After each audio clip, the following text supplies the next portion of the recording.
الحق. أعوذ بالله من الشيطان الرجيم. بسم الله الرحمن الرحيم. الحمد لله رب العالمين الرحمن الرحيم مالك يوم الدين إياك نعبد وإياك نستعين اهدنا الصراط المستقيم صراط الذين أنعمت عليهم غير المغضوب عليهم ولا الضالين. بسم الله الرحمن الرحيم. الحمد لله رب العالمين. اللهم صل وسلم وبارك وكرم على سيدنا محمد وعلى آل سيدنا مولانا محمد. مستحبات رحمة الله على رسول الله صلاة والسلام دائما بدون الله وعلى آله وصحبه ومن والاه. رب اشرح لي صدري ويسر لي أمري واحلل عقدة من لساني يفقهوا قولي.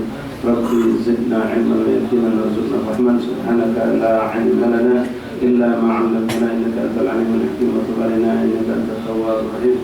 اغفر لنا وارحمنا وأنت خير الراحمين وانصرنا على القوم الكافرين برحمتك يا رحمن الرحيم. صلى الله عليه وسلم. الحمد لله رب العالمين. Masyaallah habaib, masyaallah ikhwan, hadirin jamaah majlis taklim shalah dan jannah rahimahullah. Assalamualaikum warahmatullahi taala wabarakatuh. Alhamdulillah, alhamdulillah, alhamdulillah, alhamdulillah, syukur ya Rabbana, syukur kita kepada Allah Subhanahu wa taala yang kembali memberikan kita di waktu yang penuh berkah, di saat yang penuh berkahan, di tempat yang berkah, dengan perbuatan yang amat sangat diberkahi oleh Allah Subhanahu wa taala. Duduk mushola ini untuk mendukung kembali majelis ta'lim maulid dan sya'in dan membacakan beberapa hadis-hadis Rasulullah SAW. Mudah-mudahan dengan sering kita mendengarkan hadis Rasulullah maka memperkuatlah hubungan kita dengan baginda Rasulullah SAW, dan apa yang kita dengar dari hadis di sini benar-benar kita bisa mengamalkan kalau memiliki berupa perintah untuk diamalkan. Kita jauhi kalau memang berupa apa yang harus kita jauhi, dan menambah keyakinan kita sudah kepada baginda Rasulullah sallallahu alaihi wasallam. Alhamdulillah tempat kasar. Hari ini kita masuk malam kedua daripada bulan Jumadil Akhir. Malam kedua daripada bulan Jumadil Akhir. Dan tinggal 3 bulan lagi kita akan bertemu dengan Ramadan. Rajab, Syaban, Ramadan. Mudah-mudahan Allah beri kita kemampuan untuk mencari keberkahan dan mengisi bulan-bulan yang akan terlewati dengan sebaik-baiknya untuk persiapan menyambut bulan Ramadan. Bagaimana salafun salihun mereka telah menyiapkan diri mereka menyambut Ramadan 3 bulan sebelum datangnya Ramadan. Mereka telah sibukkan diri mereka untuk persiapan dengan latih memperbanyak ibadah kepada Allah, memperbanyak volume bacaan Quran dari hari sekarang untuk sampai nanti datang bulan Ramadan mereka sudah mampu untuk baca Quran dengan jumlah yang besar tanpa merasa dipaksa lagi. Yang sudah dimulai dari hari-hari seperti ini. Begitupun dengan sholat-sholat sunnah ikhwan, mari kita berbanyak dari sekarang. Yang belum istiqomah kita istiqomahkan, yang masih ngelak bolong-bolong kita rapikan, dan kita latih diri kita dari sekarang pun untuk mencoba menahan hawa nafsu kita dari hal-hal yang mubah. Kalau dari yang haram jelas itu wajib sepanjang hidup kita. Dari hal-hal yang mubah pun kita mulai mengurangi. Karena itu akan kita jalani sepanjang bulan Ramadan. Dari sekarang kita mulai untuk melatih diri untuk melakukan bermacam ibadah. Mudah-mudahan Allah sampai kita dengan bulan Rajab, bulan Syaban, dan Allah sampai kita pada bulan Ramadan, dan mudah-mudahan Allah jadikan bulan Ramadan bulan Jumadil Akhir ini lebih berkah, lebih bernilai tinggi nilai ibadah kita dari Allah dibandingkan bulan Jumadil yang telah kita lewati bersama. Dan mudah-mudahan apapun amal baik yang kita lakukan, termasuk lintasan-lintasan pikiran yang baik yang terjadi sepanjang bulan Jumadil Awal, Allah jadikan amal yang makbul sisa Allah terima sebagai pahala yang besar untuk kita.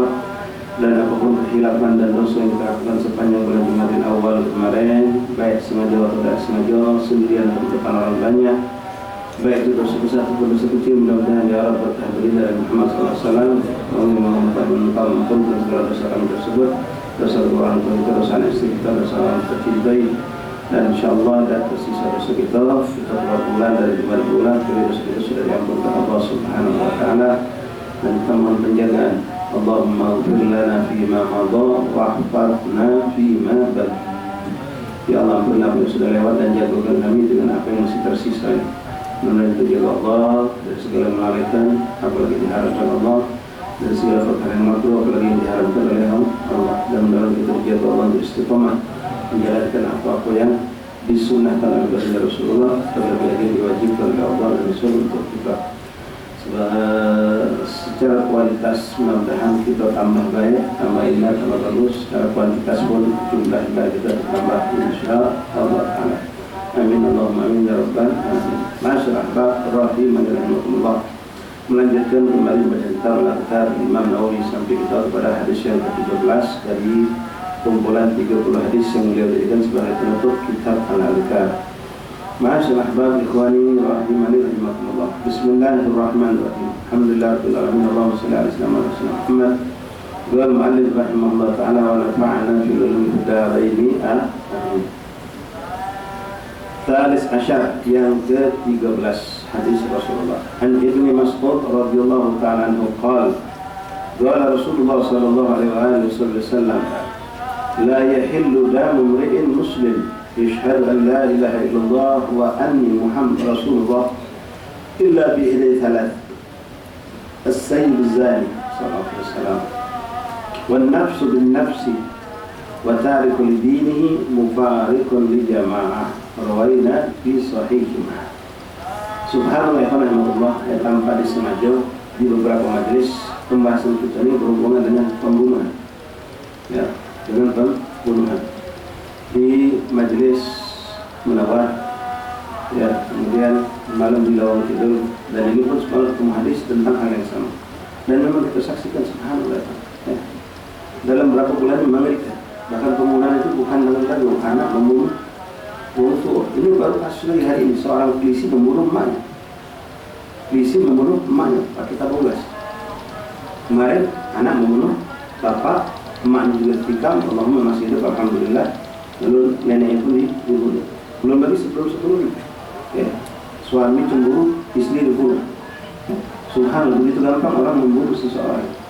Padahal itu perkara yang sangat besar, dimurkai Allah, dilaknat Allah, Allah murka.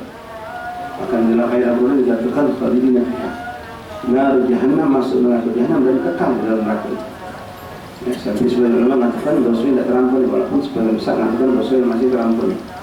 Ya, semalam kita bahas juga di Lawang itu tentang orang membunuh 99 orang. Setelah itu diberi taubat, ini sudah digenapi 100. Yang membunuh. La haula wa la quwwata illa billah. Dari sini Rasulullah SAW mengingatkan kita semua ikhwan. Nah kita ini ikhwan, rasanya maafin, kita maafin karena kita diampuni Allah, saudara kita lakukan dengan Allah.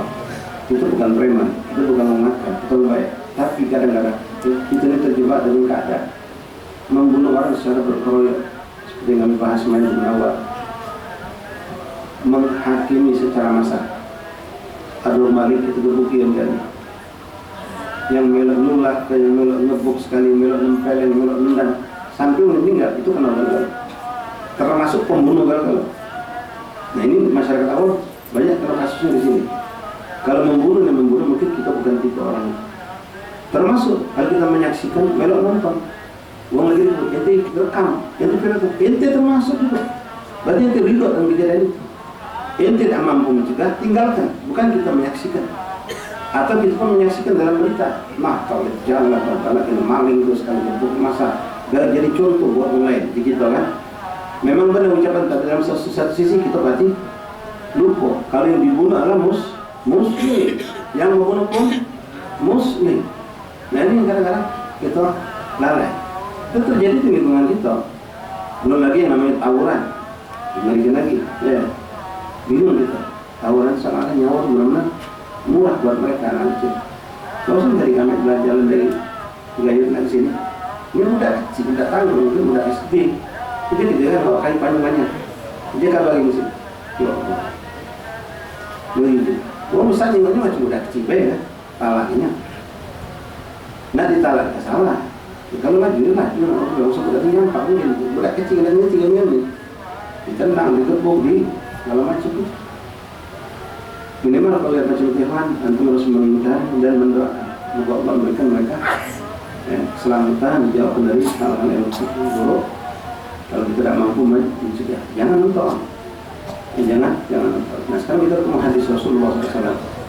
Bagaimana nyawa seorang muslim, jangan nyawa melukai seorang muslim itu contohnya besar. Allah murka kalau tanpa alasan yang disahkan oleh syariat. Hadis dari Sayyidina Abdullah bin Mas'ud radhiyallahu anhu. Qala Rasulullah SAW, la yahillu damu imri'in muslim yashhadu an la ilaha illallah wa anni Rasulullah. Tidak halal darah seorang muslim yang telah bersyahadat tiada Tuhan selain Allah dan aku adalah Rasulullah Muslim, tidak halal darah mereka.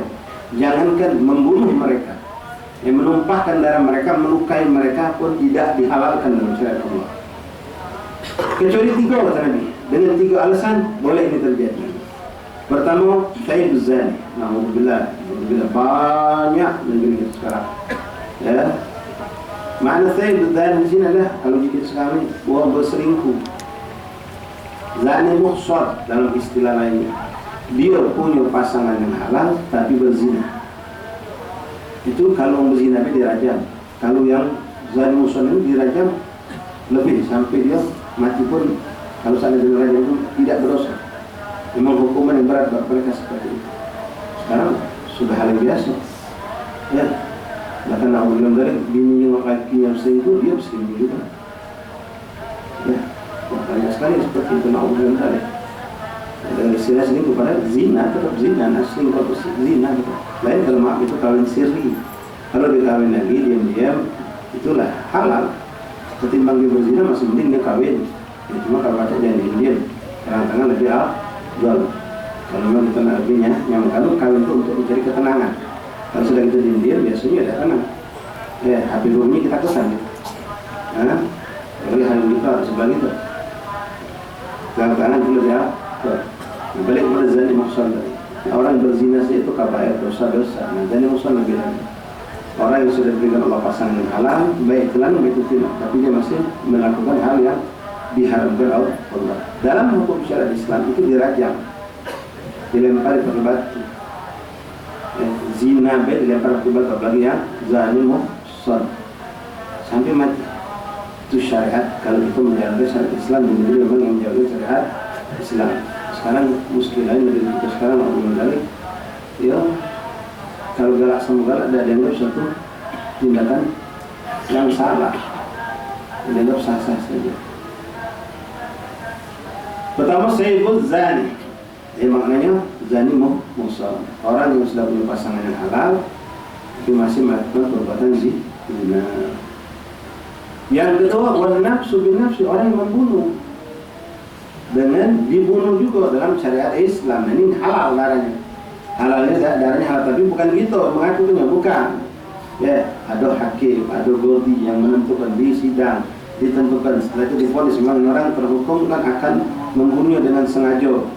Ya, lalu tewaslah orang dibunuh tadi itu, maka dia akan dibunuh dalam syariat Islam. Orang yang membunuh akan dibunuh.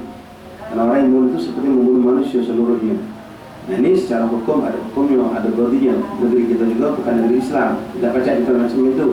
Ya, jangan jadi ada bunuh kita bunuh dia. Itu hukum rimba seperti itu. Ya, membalas tidak selesai. Alhamdulillah. Tidak, ini atas nama agama, atas nama syariat ditentukan oleh hakim, maka divonis orang ini dibunuh karena dia telah membunuh orang lain tanpa hak. Nah, itu pun nanti ada hukum lagi. Kalau seandainya pihak keluarga tadi menghalalkan atau memaafkan, maka orang tidak harus dibunuh, tapi dipenjara, tetap diberikan hukuman, tetap diberikan sanksi oleh pihak hakim atau pemerintah Islam. Atau boleh jadi tidak dimaafkan, tapi dalam hukum Islam orang ini dituntut mengganti dengan namanya dia bukan fidyah. Ya, fidyah itu untuk zakat, untuk orang yang perempuan yang punya halangan belum bayar zakat atau puasa, fidyah. Dia itu tebusan, ditebus dengan 100 ekor onta. Tinggal kali ke dengan bentuk duit. Berapa onta sekarang pasaran? Katakanlah 50 juta kali ke 100. Ini 2M kurang lebih. Ya, ganti untuk satu nyawa. Tidak murah, diganti. Hukum tetap berjalan. Ya, hukum tetap berjalan. Jadi kalau segera dimaafkan oleh Allah, memang kita kebanyakan ya. Kalau kita orang biasa, orang awam ini tidak mau memperpanjang masalah. Ya sudah, berdoa. Nah, mana lagi? Abah kami nggak sudah wafat, dulu kami sudah meninggal. Dengan dia dibunuh juga, ya ini syariat Allah. Dulu kami tidak hidup lagi juga. Sudah maafkan, siapa tahu jadi orang soleh setelah ini. Ya, apalagi kalau saya memang di luar, ya antara membunuh juga dan kebanyakan orang membunuh karena kalap. Ya mungkin memang sengaja, tapi dalam keadaan dia emosi yang berlebih atau karena hal-hal yang lainnya. Yang menjadi orang itu bisa dimaafkan. Atau apalagi dengan suatu sebab yang tidak disengaja. Ya, kalau tidak sengaja itu tidak dibunuh. Bahkan orang bisa lepas dari tuntutan jika memang di luar kemampuan, di luar kesadaran, di luar usaha dari sesuatu. Karena ini suatu yang namanya insiden musibah. Musibah sudah musibah. Lain dengan kelalaian itu semua ada diatur dalam syariat. Nah, dalam syariat Islam boleh jadi seorang itu dibunuh. Di antara tadi kalau dia membunuh dengan sengaja, tapi yang melakukan eksekusi bukan kita hakim, itu dodi dengan pantauan dari pemerintah negara Islam yang jalan di syariat Islam. Kemudian tarik lidini mufariqatul jamaah, orang yang murtad. Orang murtad itu dibunuh kalau dia tidak mau kembali ke dalam Islam. Ditanya, diajak masuk Islam, tidak mau masuk Islam, boleh dibunuh orang yang murtad. Ini pun kalau negeri kita negeri Islam yang menjalankan syariat Islam. Rawaina fi sahihima, diriwayatkan dalam hadis yang sahih riwayat Imam Bukhari wa Muslim. Ma'asyar ahbab rahimani rahimakumullah. Jadi jangan ke membunuh seorang muslim, menyakiti hatinya, diharamkan oleh Allah. Maka dikatakan dalam satu riwayat hadis, melukai perasaan seorang muslim itu lebih berat di sisi Allah daripada menghancurkan tujuh Ka'bah. Sebuah Ka'bah tidak mungkin kita bayangkan mana orang bisa menghancur ini seperti menghancur tujuh Ka'bah. Ini uang lain, ikhwan. Mana kalau yang kita sakit itu uang tua kita. Alhamdulillah. Sama membunuh tadi. Yang kasus sekarang bertubi-tubi, membunuh uang tua. Ngangkat suara itu tidak boleh, apalagi nyegah, apalagi memukul, apalagi nendang, apalagi mendorong. Oh, ini sudah lebih dari itu. Membunuh, benar ya. Menyakiti hati. Siapapun seorang muslim tidak boleh kita sakiti hati mereka. Kecuali kalau memang kita tidak ada tujuan. Kalau memang aku biasa ya, cuma yang sakit hati dia, dia bahasanya baper. Kita tidak mau ngomongin dia, kita tidak nyinggung dia, tapi dia ngasuh. Sakit hati, sakit hati, ustaz nyinggung aku, kan lagi majelis salah tahu. Ya, itu memang kita sengaja berbuat jahat, ngatri wong, menghina wong, atau apa yang mempermalukan wong. Kadang-kadang mau dekat ini anak itu kita, baik perasaan itu, lalu baperan tadi, ya sakit hati ya. Sakit hati ya, gue ngaku-ngaku tidak, itulah lain lagi. Menyakiti, maksudnya merusak, mengganggu perasaan orang muslim itu sangat mengganggu Allah dan Rasul. Man adza muslim faqad adzani kata Rasul. Siapa yang mengganggu seorang muslim berarti mengganggu aku. Man adzani faqad adzani, siapa yang mengganggu aku berarti mengganggu Allah. Alhamdulillah. Tinggal kapasitas muslim yang mana diganggu. Kalau orang baik, orang soleh tinggal gua. Disip kalau aulia Allah langsung Allah jalankan perang. Allah umumkan perang dengan orang yang mengganggu para aulia Allah. Baik yang meninggal ataupun yang masih hidup. Ya, jangan kita mengganggu mereka. Mengganggu muslim manapun jangan. Yang diharapkan oleh Allah Subhanahu wa taala. Hati-hati dalam pergaulan sehari-hari kita. Jangan kita mengganggu anak-anak kita. Ingat mereka jangan ini bully. Ya. Itu ya, sampai kasus betul-betul gara-gara itu sampai ada bunuh diri, ada yang dibunuh. Dan itu berwaris ya, setelah dia dibully kakak kelas, besok dia kakak kelas adik pula aja itu. Adat yang perlu kita ubah. Alhamdulillah. Jadi jangankan membunuh, menyakiti, melukai seorang muslim saja itu diharamkan Allah. Merendahkan martabat seorang muslim depan umatnya itu diharamkan Allah. Ya.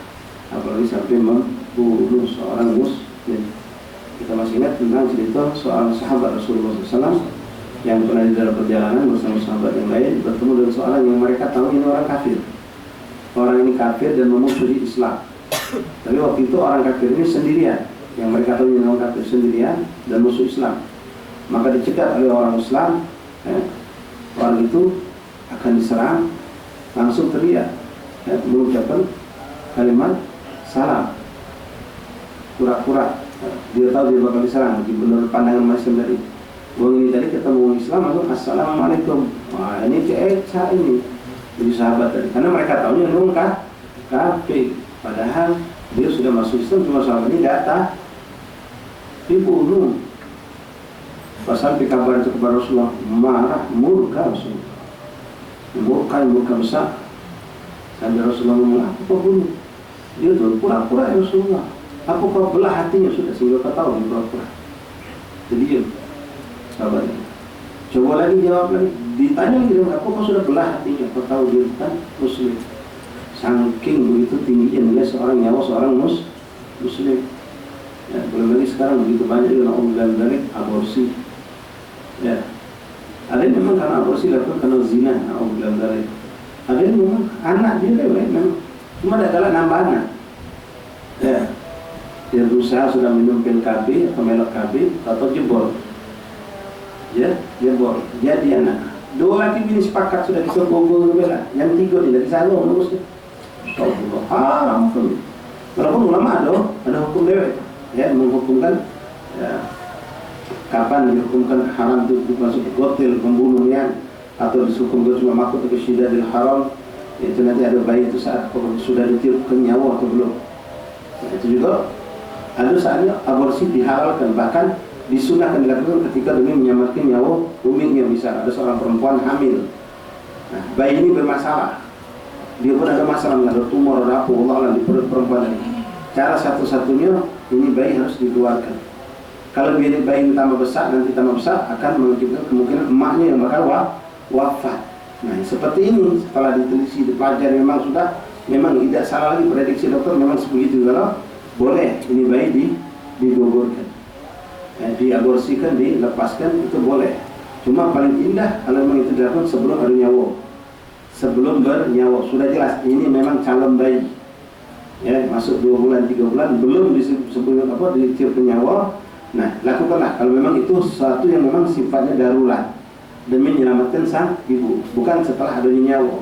Kalau sudah ada nyawa itu ulama ada yang berpendapat boleh, ada yang tidak boleh. Dan kalau sebelum nyawa ditiupkan, goblajan fukhruh atau sebelum 4 bulan, itu sepakat ulama dibolehkan aborsi untuk keselamatan nyawa seorang ibu, itu boleh. Tapi kalau sudah di atas 4 bulan itu bain-bain. Ada yang mengatakan sebagian boleh, ada yang mengatakan tidak boleh. Tapi kesepakatan sebagian ulama mengatakan tetap diperbolehkan kalau memang demi menyelamatkan sang ibu tadi itu.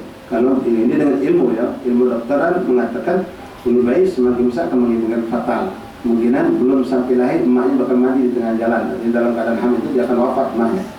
Ya, mungkin seperti itu ada kelainan di rahim atau bayi itu ada kelainan apa. Itu semua dipelajari digabungkan antara ilmu kedokteran dan ilmu syariat. Dokter akan bertanya seperti itu. Kalau dokter yang baik, dia akan bertanya merasa aborsi baik. Cuma yang banyak sekarang ini, naudzubillah dari ini ada ya. Kalau sudah punya anak lalu kejebolan. Dia mau satu itu beda pilkada sama pil KB. Ya, kalau pil KB lupa maju jadi. Ya, kalau pilkada nggak jadi lupa. Ya, kalau jadi lu pilkada. Kalau jadi lupa, kalau KB gara-gara lupa jadi budak. Jangan ikhwan. Allah astagfirullah. Nyesel jangan disesali. Antum sudah kita KB boleh ikhwan. KB dibentuknya untuk merenggangkan jarak kelahiran. Ngapa? Repot budak kecil-kecil kalau usah 3 ikut ni masih kok umur tahun 2 tahun 3 tahun. Bini kita mengas kita dari pagi sampai sore di pasar. Bini kita nyaga budak 3 ikut ni. Mengas kalau kita nambah lagi produksi kesian dia. Boleh kami boleh untuk sekedar mengatur jarak kelahiran. Setelah 3 tahun ayo produksi lagi. 3 tahun lagi produksi pacak. Mungkin kalau budak besar pacaknya beladehnya dia ada pulau sulit pandangnya seperti itu boleh dihalalkan dalam syariat Islam. Ya. Tapi bukan karena maaf faktor ekonomi. Haram. Itu termasuk orang tidak punya tawakal sama Allah. Anak 2 lagi sahur ini hidup ini mana boleh tidur dari mana rezekinya? Allah sudah jatahkan galon. Yang anak kita ada rezekinya masing-masing. Itu tidak dihalalkan. Untuk KB melok gara-gara ada masalah rezeki tidak dihalalkan. Tapi kalau demi untuk pendidikan yang baik buat anak, ya karena kewalahan dari takut bini kita nyengok bini itu sampai maaf, ya kondangan tidak pernah kita balik rumahnya kucel badannya. Itu masih budak kecil, gikok, boleh kalau 4, ya macam-macam keadaannya.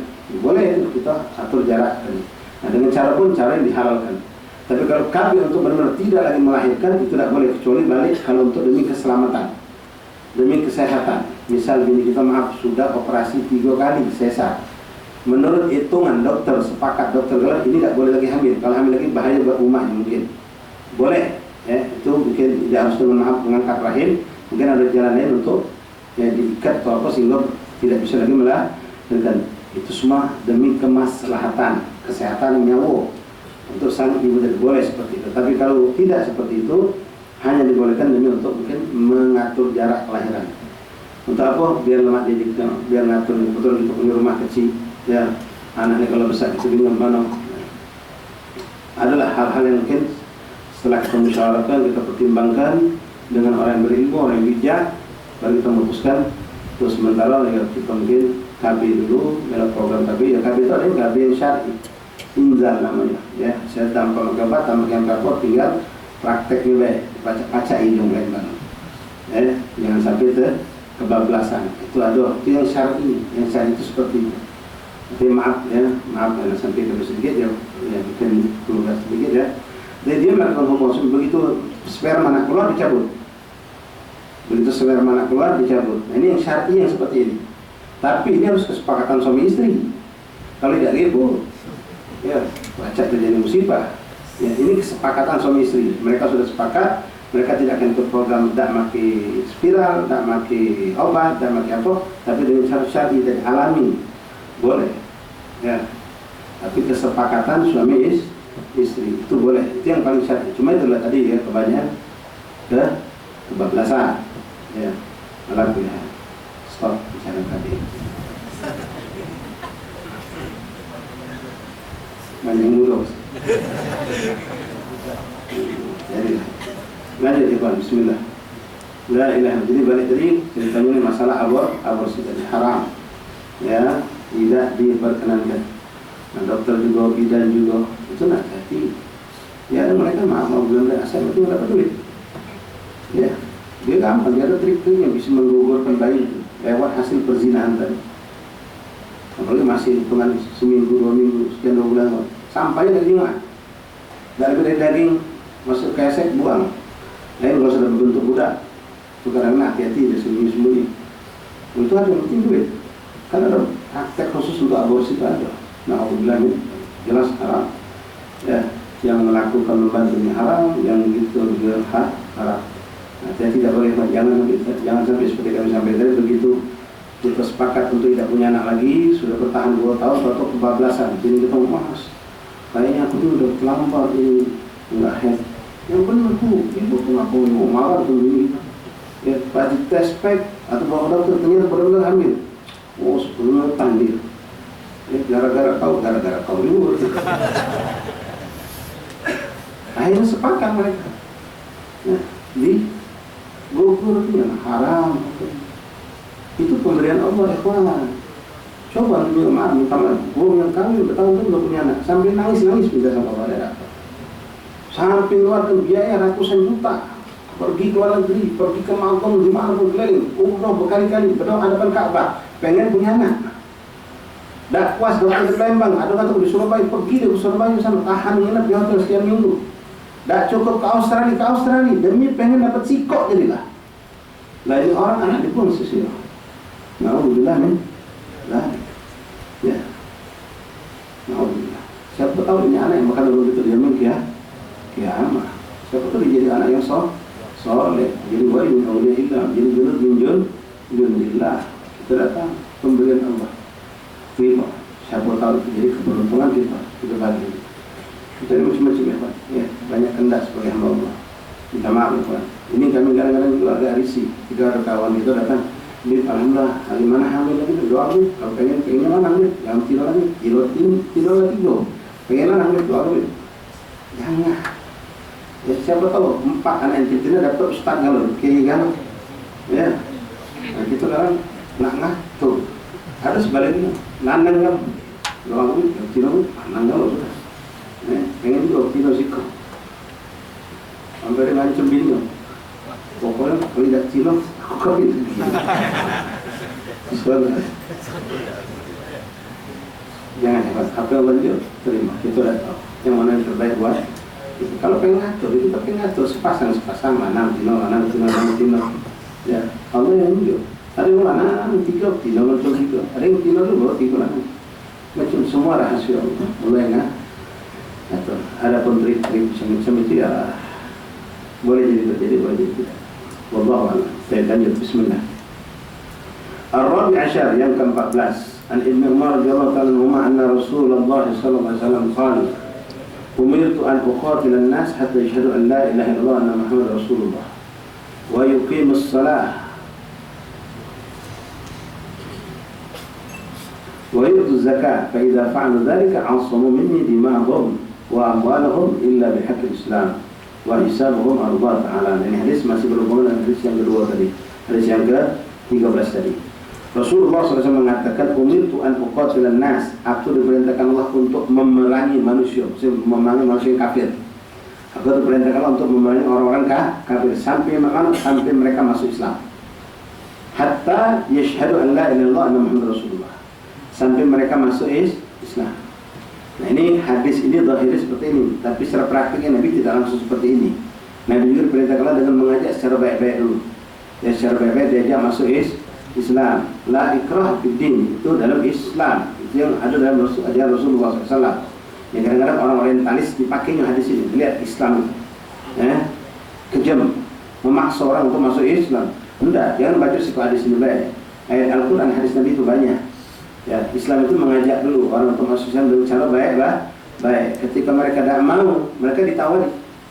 Ya, kalau mereka tinggal di negeri Islam, tinggal di negeri Islam, silakan Anda masuk Islam, bebas hidup di negeri kami sebagai Muslim. Kalau tidak mau, dua pilihan: keluar dari negeri kami atau bayar pajak. Pajak itu sebenarnya untuk kafir yang tinggal di negeri Islam, bukan orang Muslim tinggal di negeri Muslim. Tapi negeri kita bukan negeri Islam, repotnya. Ya, jelas naik pulau 12%. Ya, Ustaz itu juga tahu, anak pengusaha kan. Ya, naik pulau, masya Allah. Nggak tahu pajak kalau ya. Nah, dipilih, nak tinggal sih boleh, ikut peraturan. Ya, dia tidak boleh lebih mewah dari kita, tidak boleh punya kendaraan lebih cakep dari kita, tidak boleh punya kebun lebih luas dari kita. Dihidupkan sederhana dia di negeri Islam itu, dan dia wajib bayar pajak. Hidup aman damai di negeri kami, bayar pajak. Tidak mau keluar. Itu kalau dia nak numpang hidup di negeri kita, di negeri Islam, masuk Islam secara baik-baik. Nah, yang macam ini tadi itu orang-orang kafir harbi. Dalam hadis ini Rasulullah itu diperintahkan memerangi kafir harbi, diperangi sampai mereka dikalahkan. Setelah mereka dikalahkan, ditawari masuk Islam. Masuk Islam mau masuk, tidak mau balik tadi, bayar pajak.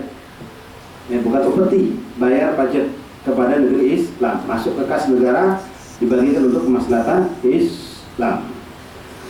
Umirtu an uqatilan nas hatta yashhadu an la ilaha illallah anna Muhammadar Rasulullah, sampai mereka masuk Islam, bersyahadat la ilaha illallah anna Muhammadar Rasulullah wa yuqimus shalah, dan menjalankan salat. Kalau tidak mau salat, ikhwan, itu dipelajari dalam hukum Islam. Macam tadi zani muhsan, itu termasuk hewan yang tidak dihormati, manusia yang tidak dimuliakan. Kalau orang tidak masuk Islam, orang masuk Islam tapi tidak mau salat, ditanya, tidak mau salat dengan apa? Ya, salat itu tidak penting. Yang penting ingat sama Allah. Aku sudah syahadat, aku sudah Muslim. Aku tahu Allah adalah Tuhan. Aku tidak mau salat. Salat dan salat tidak jadi masalah. Penting kita sudah beriman kepada Allah.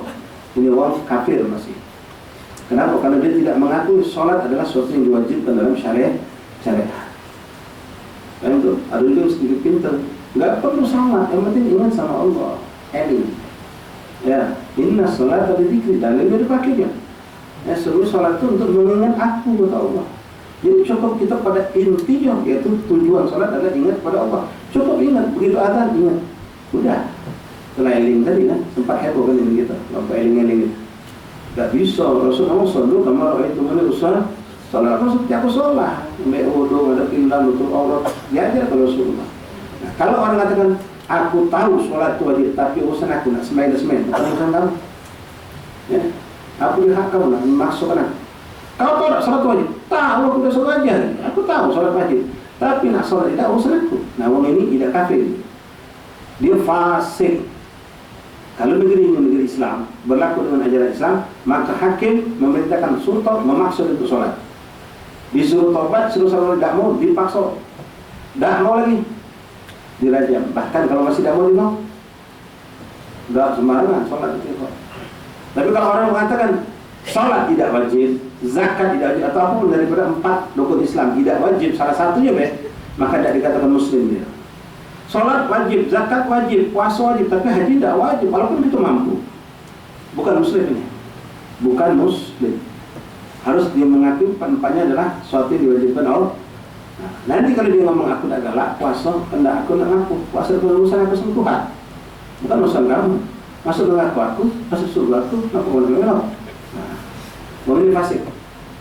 Kalau negeri Islam, ditangkap, dipaksa, tidak galak juga. Kalau kafir, jelas mengatakan puasa tidak wajib, sholat tidak wajib, suruh bukan tobat suruh syahadat ulang. Tak galak. Itu dalam hukum syariat. Ya. Kejam tidak kejam. Yang menyusyariatnya Allah. Yang menghambakan kita kepadanya Allah. Yang kita menyembah Allah dan mengatur segala hidup kita Allah. Maka apa sudah ditentukan Allah itu yang terbaik. Jelas insya Allah. Sampai orang itu bersyahadat dan melakukan sholat. Kemudian bukan hanya sholat, wa yu'tuz zakat dan mengeluarkan zakat. Karena zakat adalah sesuatu yang juga diwajibkan.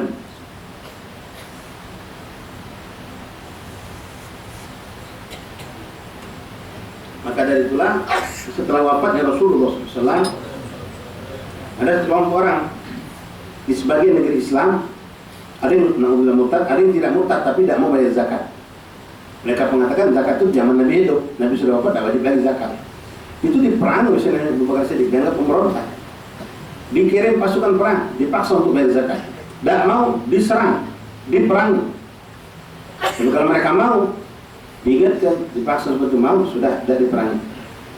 Itu dalam syariat Islam. Abu Bakar Siddiq melakukan itu. Sempat itu ya sahabat diskusi dengan jangan lakukan, ini tidak pernah terjadi dalam Rasulullah. Tapi Abu Bakar Siddiq yang punya pandangan khusus. Dia punya nur yang lebih dari sahabat lainnya, dan dia pun didorong, dibantu juga oleh sahabat yang sependapat. Yang mereka pun hanya sepakat orang yang tidak mau zakat diserang. Kalau tidak mau zakat, kalau murtad pun sama, suruh taubat untuk syahadat ulang, balik Islam lagi, tidak mau diserang. La ilaha illallah. Fa idza fa'alu dzalika 'asamu minni dima'ahum wa amwalahum illa bihaqqil Islam. Kalau dia sudah menjalankan dia sebagai muslim, salat, zakat dilakukan, dia puasa dan semua, maka ini orang dalam jaminanku kata Rasul, darahnya, hartanya tidak boleh diganggu. Tak boleh diganggu. Dia muslim, dia menjalankan syariat, tak boleh diganggu. Darahnya, hartanya, keluarganya tidak boleh. Ya, tidak boleh. Kehormatannya tidak boleh direndahkan, tidak boleh digunakan.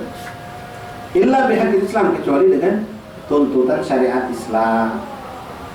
Ya, dia maling dengan ukuran kadar yang memang sah untuk dipotong, dipotong. Sampai pada pun dia membunuh, dia bunuh. Dia berzina, dirajam. Dia mabuk, dicemeti.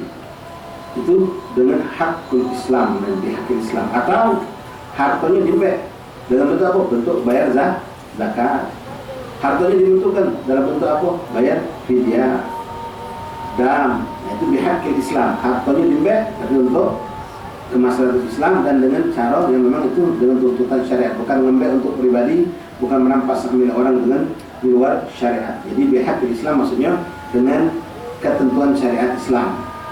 Harta tadi diambil karena wajib bayar zakat, dikeluarkan karena dia korban, dikeluarkan karena dia bernazar dan seterusnya. Wa hisabuhum 'ala Allah Ta'ala, dan hitungannya Allah yang menentukan. Wa innahu fi sahihimah, dijelaskan dalam hadis yang sahih dari Imam Bukhari wal Muslim. Wallahu a'lam bishawab. Masyaallah, rahimahullah taala. Insyaallah dalam syafaat menjadi para pertemuan yang akan datang dari Allah Subhanahu wa taala. Dan kami menyampaikan ada satu undangan tahlil 40 lagi. Pak Ridwan ya. Siapa? Pak Hendra ya. Yang masyaallah aktif di majlis banyak asatidz. Ya, sholat berjamaah di masjidnya. Beliau wafat dan malam ini 40 lagi di Lemantang ya. Dekat apa? Tempat di Jalan Gotong Royong, Jalan Gotong Royong, Perumahan Rakyat. Ya, siapapun hadir, ikhwan dijatuhi majlis ya, tetap jalan, kami tidak bisa meninggalkan majlis. Jadi kami hadir majlis Fadol, majlis Syakum Fadol. Nanti kita hadir Pak beliau, silakan. Ini harus sampaikan untuk diajak kawan-kawan majlis. Wallahu a'lam bishawab. Betul ada insya.